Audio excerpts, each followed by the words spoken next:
Fui abusada por anos pelo meu pai. Meu pai. Me sinto culpada até hoje. Até quando ele olha pra mim. Então, a gente tem que tratar isso, Vanessa. Vanessa, isso não some. Vamos levar pro meu consultório. Posso isso aí. te falar uma coisa? Isso some de duas formas. Por milagre. 2, tratamento.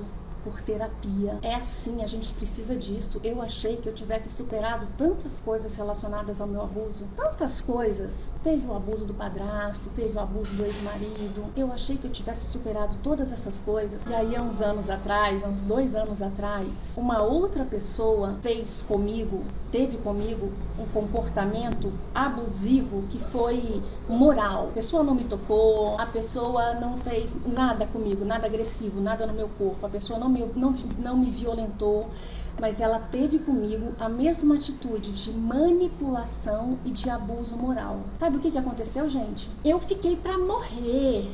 E pra matar também. E pra matar também. Eu vim aqui na internet, eu gravei um vídeo chorando, falando de abuso de homem, e chorando. Não deu 1 minuto, todo mundo tava ligando aqui pra casa, achando que o Jal tinha feito alguma coisa comigo, porque eu não tinha falado o que tinha acontecido. Mas nunca foi o Jal. Foi uma outra pessoa que me colocou numa situação abusiva, que me fez entender que aquele era o mesmo espírito, que aquele era o mesmo comportamento, que aquele era o mesmo mal que tinha acontecido comigo na infância, que tinha acontecido comigo quase durante 14 anos numa relação, que estava acontecendo de novo. E eu falei, caraca, eu ainda tenho medo disso, eu não estou curada. E o Jal foi me mostrando que eu não estava curada. Aí eu fui na minha psicanalista, o Jal falou, volta lá, conversa com ela. Ela sabe muito da sua história, porque psicanalista é pra isso. Você fala da sua história. Pra investigar, analisar. E você consegue ouvir o que você tá falando. É quase como alguém contando a sua história pra você. E aí eu fui falando pra ela de tudo que eu tinha vivido. E ela virou pra mim e falou bem assim, o que você falaria pra eles, pros 3, se eles estivessem aqui? Eu falei assim, eu não falaria nada porque eu não tenho coragem de falar. Qualquer coisa que eu falasse pra eles, eles iam fazer se voltar contra mim. Então eu não falaria nada, porque não adianta falar. Não adianta falar. Eu queria justiça, mas como é que eu garanto justiça com pessoas que manipulam? E aí ela falou, mas tudo bem, se você pudesse falar, independente de justiça. Eu falei, eu não falaria nada, porque pessoas assim não querem ouvir, eles iriam debochar de mim. Então, eu não queria falar. E ela insistindo.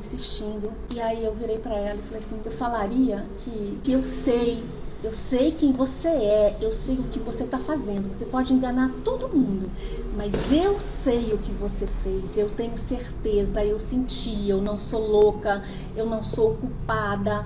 Eu sei o que você é, eu sei o que você fez e você não me engana. Não importa o quanto você chore, não importa o que você faça, não importa quantas justificativas você dê, porque muitas vezes é isso que o abusador faz. Eu sei o que aconteceu e quer saber? Para eu ficar em paz, só perdoando.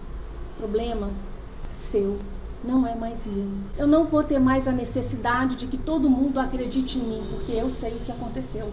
Gente, falando é muito fácil, mas são anos, né? Mas são quantos anos pra fazer isso? Cara, 20 anos? 30 anos? 30 anos. 35 anos fazendo isso? 35 anos. Então, é muito tempo. E se você perguntar assim, Délia, e hoje? Vou confessar uma coisa pra vocês. Final de semana, sábado, peguei o telefone, liguei para uma amiga minha, que é advogada, que é uma pessoa muito querida, acho que você nem sabe disso. Liguei para ela e falei assim, Cal, ela trabalha com violência contra a mulher, crimes contra a mulher. Eu virei para ela e falei assim, Cal, diz uma coisa, crime de abuso prescreve? Tipo, se eu quisesse acusar hoje o cara que abusou de mim quando eu tinha 9, 10 anos de idade, eu posso? Depois eu fiz outra pergunta para ela. Eu falei assim, se eu quisesse denunciar hoje o homem com quem eu fui casada, fiquei quase 14 anos, que abusou de mim, eu posso?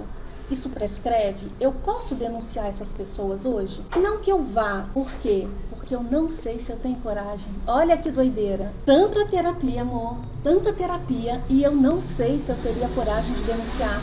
Mas o que essas pessoas podem estar fazendo com outras pessoas? E aí eu me sinto culpada por não denunciar. Ou seja, a culpa, ela é um ciclo que não tem fim. Que não tem fim. Você se livra de uma culpa, acha que se livrou, você cai em outra. Por isso que você precisa da terapia. Por isso que a terapia, ela é extremamente necessária. E que poder falar para alguém, poder falar não só o que aconteceu, mas confessar todas as suas sensações para uma pessoa de confiança. Geralmente essa pessoa de confiança é o seu psicoterapeuta. É aquele profissional que está te acolhendo, que tem responsabilidade, que não pode contar para ninguém. Mas muitas vezes a gente vai precisar confiar na mãe, na tia, a gente vai precisar confiar no irmão, a gente vai precisar para conseguir se livrar disso. E aí eu pedi para ela me responder, eu tô esperando, aguardando a resposta dela. E perguntei outra coisa para ela. Eu perguntei para ela assim, eu posso contar abertamente tudo o que aconteceu sem falar o nome da pessoa? Mas eu posso contar? Tipo, foi o meu padrasto. Posso contar? Tipo, foi o pai do meu filho. Eu posso contar o que fez, quando fez, como fez? Eu posso falar? Posso contar tudo na internet, em detalhes? Tô esperando que ela me conte isso, que ela me fale, daí ó, você pode, não pega nada, é sua vida, pode falar. Eu tô esperando que ela me responda. Por quê? Porque às vezes dá muita vontade de falar, porque liberta, ajuda vocês, liberta vocês. O Já sabe de uma história minha, muito tempo atrás. É uma história de muito tempo atrás, que eu falei de quando eu fui amante. Eu era bem novinha, eu tinha aí por volta dos meus 18 anos, e eu fui amante por quase 2 anos. E o que aconteceu? Naquela idade, eu era doida, eu não sabia de nada, eu queria machucar as pessoas, eu queria me vingar de todo mundo, eu não tinha juízo. Enfim, eu fiz só cagada com a minha vida e com a vida de muita gente à minha volta. E aí um dia eu fiz uma live contando, tá? Vocês podem achar essa live na internet, provavelmente ela tá no YouTube. Eu não lembro o nome da live, mas foi, acho que é Eu Já Fui Amante. Já fui amante de um homem casado, alguma coisa assim. Se vocês jogarem 10 Jau no YouTube e procurar Eu Já Fui Amante, vocês vão achar essa live, provavelmente, em que eu conto como foi que eu cheguei, como foi que eu me envolvi. E chegou um momento em que eu não queria mais, que eu já tinha terminado tudo, que eu já estava com uma pessoa pior, foi o meu abusador durante muitos anos. E eu comecei a receber ameaças, sabe de quê? De fotos que ele tinha tirado de mim. Eu tinha 17 ou 18 anos. E um dia eu bebi muito, muito vinho, coisa que eu não fazia, que não era de mim, que eu nunca tinha feito. E eu acredito que ele não tenha feito as fotos de maldade, nem pra nada. Eu acredito que no momento ele fez as fotos porque a gente estava no envolvimento, num romance, e talvez ele tenha me dado vinho para que eu me soltasse ou qualquer coisa assim. E na época a fotografia não era digital, eu acho, era máquina mesmo. Ele tirou muitas fotos, revelou, me mostrou. E eu pedi a ele que ele queimasse, que ele apagasse. Ele falou, não, queimei e tal, posso ficar com essa daqui? E vi uma foto que não tinha nada demais, não apareceu meu rosto. Falei, pode. E fiquei tranquila, porque ele tinha queimado. Só que anos depois ele me volta falando que ia mostrar as fotos pra minha família. Não é nem mostrar as fotos na internet, porque acho que nem tinha muita internet, eu nem ligava muito pra isso. Tava começando o WhatsApp, eu tava começando o Facebook, eu nem tinha preocupação da internet. Eu tinha preocupação da reação do meu avô quando ele mostrasse as fotos pro meu avô. Eu não tinha preocupação da minha mãe, porque eu sei que minha mãe ia me entender, compreender. Mas eu ia ficar imaginando os tios, os primos.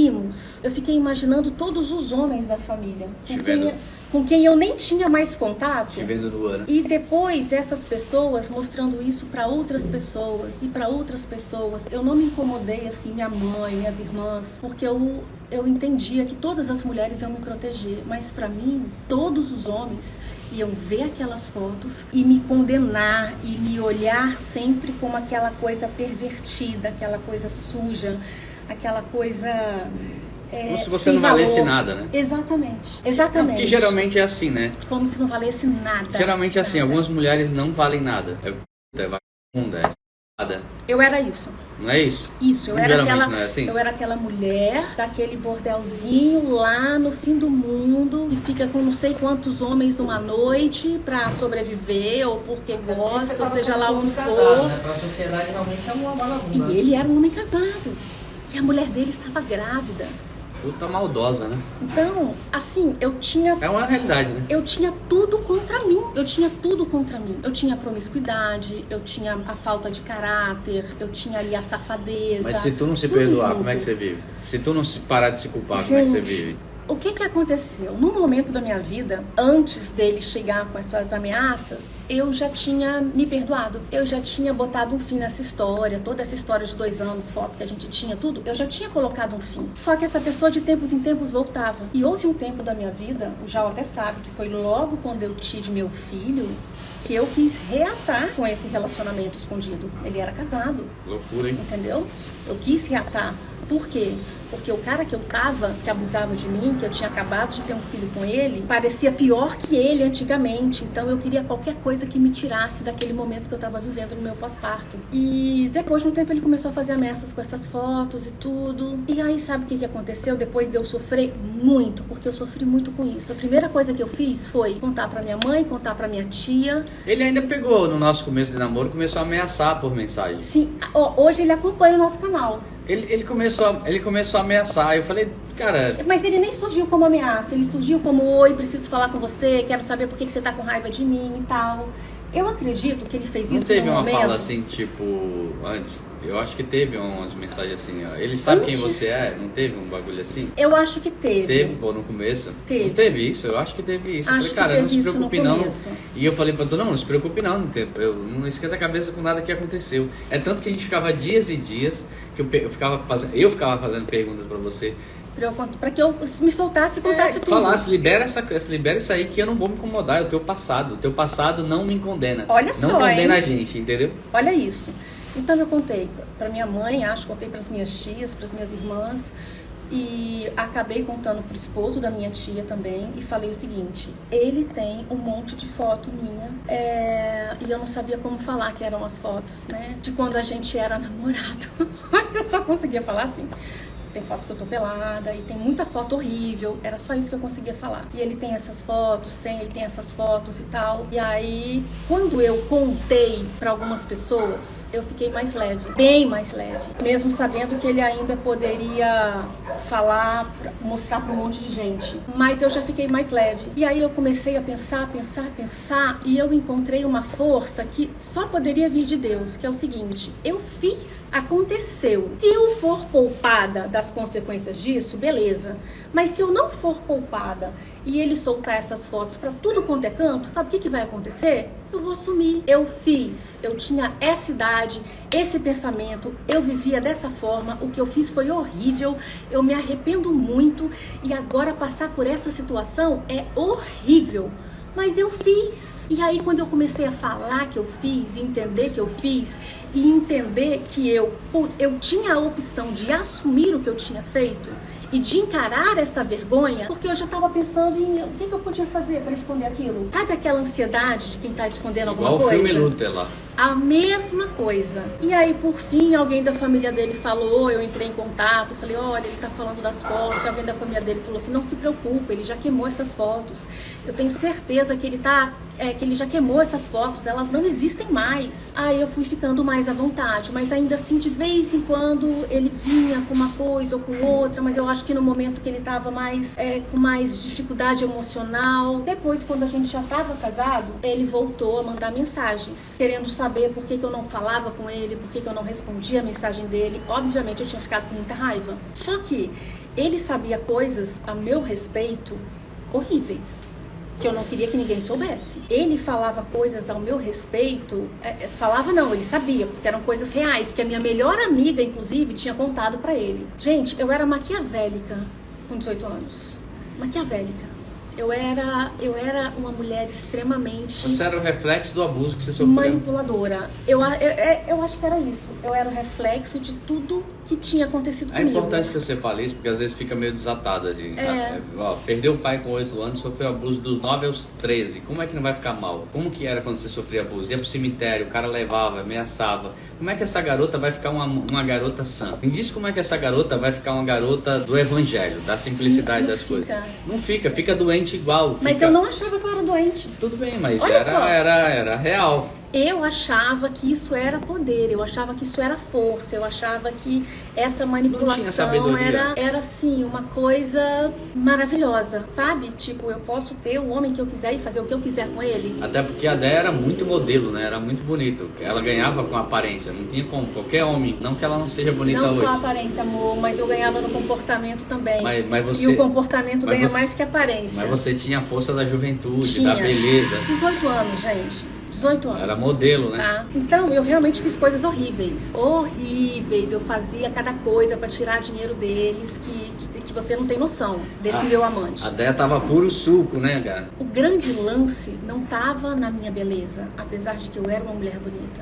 O grande lance estava na minha mente e na forma com que eu me envolvia, na forma com que eu achava as fraquezas. Aprendeu a manipular, né? Eu aprendi a manipular. Eu observei, talvez muito em função do próprio autismo e do mascaramento e de filmes e de livros, eu aprendi o que fazer com esses homens. E eu não fiz isso só com ele, eu fiz isso com outros depois. Comigo também? Não, amor, você já me pegou numa fase mulher transformada, tá? Ai, amor, só você mesmo vou fazer isso. Gente, e hoje ele pode vir na internet e contar tudo o que eu fiz. E eu vou sentir vergonha? Vou, algumas coisas eu conto aqui, outras eu nunca contei, algumas eu esqueci. Mas se for verdade, eu vou ter que falar que foi verdade. E aí tem essa live em que eu conto como foi esse caso, que eu fui amante, que eu peço perdão para a mulher dele, que eu peço perdão para a filha dele. Não preciso pedir de novo, porque eu já pedi, realmente é um arrependimento, porque eu causei um sofrimento que ninguém deveria passar. Eu causei um sofrimento horrível e tive que admitir e conviver com a consequência disso anos depois. Agora, o que eu ia fazer? Encarar, admitir ou ficar tentando formas de enganar? Eu ia me encontrar com ele para pedir pelo amor de Deus, eu ia pedir para alguém ameaçar ele, eu ia falar... O que eu ia fazer? Eu não tinha o que fazer. A única coisa que eu poderia fazer, como a Andréia que eu era naquele momento, que queria ser livre, que foi um momento em que eu experimentei a liberdade, foi o momento que eu experimentei a liberdade. Eu tinha saído do relacionamento abusivo, eu tinha pegado o cabelão assim, ó, que era bem maior do que esse, eu tinha pegado meu cabelão assim, ó, aqui assim, ó, pá, cortado curtinho. E aí foi quando eu experimentei a liberdade pela primeira vez, foi quando eu comecei a me livrar do relacionamento abusivo. Eu ainda tinha muito medo, eu ainda sofria ameaças dele, então eu sofria ameaças de todos os lados. Eu já tinha terminado, mas eu sofria ameaças do tipo: vou acabar com a sua vida, vou tirar seu filho de você, você só tá aí com seu filho porque eu quero, se eu não quisesse você não estaria com ele. Então eu sofria ameaças por esse lado, por ter saído da relação. Eu sofri ameaças lá do outro lado, de uma pessoa que de repente está querendo um remember, né? Tá querendo ali alguma coisa a mais. E eu tive que encarar toda a ansiedade, toda a dor, sofrer aquele momento, porque o nosso mal às vezes é não querer encarar o sofrimento. E muitas vezes o sofrimento é necessário. O sofrimento é necessário para você se libertar. Então, o medo que eu senti, a dor que eu senti, a vergonha que eu senti, elas tiveram um motivo. Elas serviram para que eu me libertasse e começasse a minha cura. E aí tem uma outra fala de um filme que o Jal adora, é O Protetor, com Denzel Washington. Qual que é a fala? Que ele chega, ele tá acompanhando um cara no Uber, aí os caras não querem pagar o Uber, aí ele sobe. Aí tem um monte de playboyzinho. Não é. Aí ele vira pros caras. O cara só queria receber o dinheiro dele. Era um Denzel Washington, ele era o protetor. E aí quando ele sobe e vai cobrar o Uber dele, todo mundo fica zoando dele e tenta bater nele. Isso aqui é muito mágico. Vocês são muito top. Referência de vida real. Vamos seguir vocês. Gente, só serve se for vida real. Tem um outro rapaz aqui que falou: a profundidade do trabalho de vocês vai muito além do que o tema sexual. Vai. Ixi, ó. Muito além. E aí ele fala o seguinte: ó, você vai sofrer, você vai sentir dor agora. Você só tem que escolher se você quer sentir dor simplesmente por sofrimento ou se você quer sentir dor e aprender alguma coisa com isso. Porque a dor ela vai vir para todo mundo. E aí, eu nem lembro o que acontece na hora. É o protetor, não é? O filme é o protetor. Essa cena tá logo no começo do filme. Então é o seguinte, você vai sofrer. Você vai sofrer. Seu sofrimento é só dor ou seu sofrimento, ele é um aprendizado. E naquele momento, eu tinha uma rede de apoio, naquele momento eu tinha restaurado a fé, então eu não me sentia tão órfã, sabe? Eu me sentia uma órfã. E naquele momento eu falei, vou sofrer aqui o que tiver que sofrer, mas vou ficar livre disso. Por quê? Quem vai me chantagear se todo mundo souber o que eu fiz? Essa é a fala. Quem vai me chantagear se todo mundo souber o que eu fiz? Vocês vão assistir o filme Luther e vocês vão trabalhar o psicológico de vocês nesse filme.